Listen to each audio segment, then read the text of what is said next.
Okay, we've in 2020 and still living through a pandemic, setting the political and all those kinds of things aside, I've always found viruses fascinating as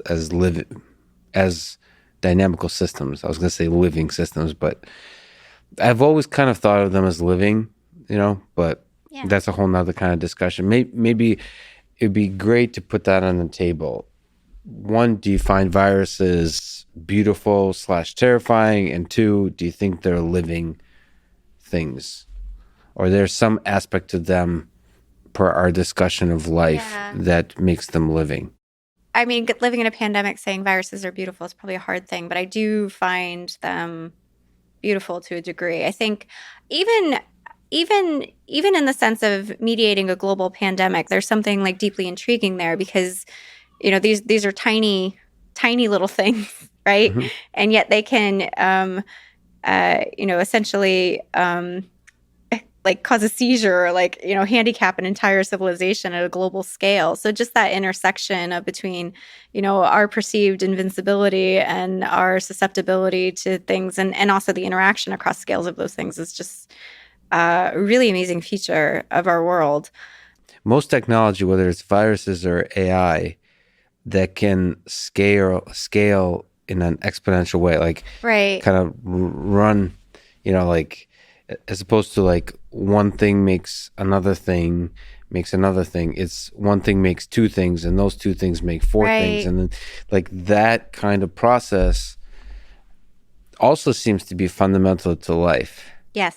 And it's terrifying because in a matter of in a very short time scale, it can if it's good at being life, whatever that is, Yeah. it can quickly overtake the other competing forms of life. Right. And that's scary both for AI and for viruses. And it seems like understanding these processes that are underlying viruses, and I don't mean like on the virology or biology side, but on some kind of more computational physics Yeah. Yeah. perspective, as we've been talking about, Yeah. seems to be really important to figure out how humans can survive Right. along with this kind of life, and perhaps becoming a multiplanetary species is a part of that. Like, there's no maybe like we'll figure out from a physics perspective is like there's no way any living system can be stable for a prolonged period of time and survive unless it expands exponentially throughout. Like, we have to Yeah. multiply. Otherwise, anything that doesn't multiply exponentially will die eventually. Maybe that's a fundamental law.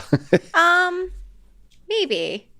I don't know. I always get really bothered by these Darwinian narratives that are like, like the fittest replicator wins and things. And I just don't feel like that's exactly what's going on. I think like the copying of information is sort of ancillary to this other process of creativity. Interesting. Right. So like So it's not survival. the drive is creativity. But if you want to Right. keep the creativity that's existed in the past, it has to be copied into the future. Right. So replication, like so that for me is, so I had this set of arguments with Michael Lockman and Lee Cronin about the like life being about persistence. They thought it was about persistence and like survival of the fittest kind of thing. And I'm like, no, it's about existence. It's like, because when you're talking about that, it's easy to say that in retrospect. You can post-select on the things that survived and then say why they survived. Huh. But you can't do that going forward. That's really profound. That survival is just a nice little side effect feature of maximizing creativity, but it doesn't need to be there. Yeah. That's I really like that. beautiful. Yeah. Yeah, I know. that's Like I really. said, I like optimistic theories. Well, I don't know if that's optimism. That could be terrifying to people because Yeah. a system that maximizes creativity may very quickly get rid of humans for some reason if it comes up with some other creative, Yeah. forms of existence. Yeah. Right. This is the It could. AI thing. It's like Yeah. the moment you have an AI system that can flourish in the space of ideas or in some Right. other space much more effectively than humans, and is sufficiently integrated into the physical space to be able to modify the environment. I think we'll just be like the core genetic architecture or something. We'll be like the DNA for AI, right? It's like Yeah. we haven't lost the past informational architectures on this planet. They're still there. Yeah. Well, so they'll AI will use our brains in some part to like ride, like it'll accelerate the exchange of ideas. That's the Neuralink dream, is that, well, the humans will be still around because you're saying architecture will Yeah, stick but around. I don't even think they necessarily need to tap into our brains. I mean, just collectively we do interesting things. What if they were just using like the patterns in our communication or something? Oh, without controlling it, just observing. Well, I don't know. In what sense do you control the chemistry happening in your body? Hmm. Yeah. I mean, I obviously I don't know. I just like the way I look at, like, people look at AI and then they look at this thing that's bigger than us and is coming in the future and is smarter than us. And I think, though, that looking at the past history of life on the planet and what information has been doing for the last 4 billion years is probably very informative to asking questions about what's coming next.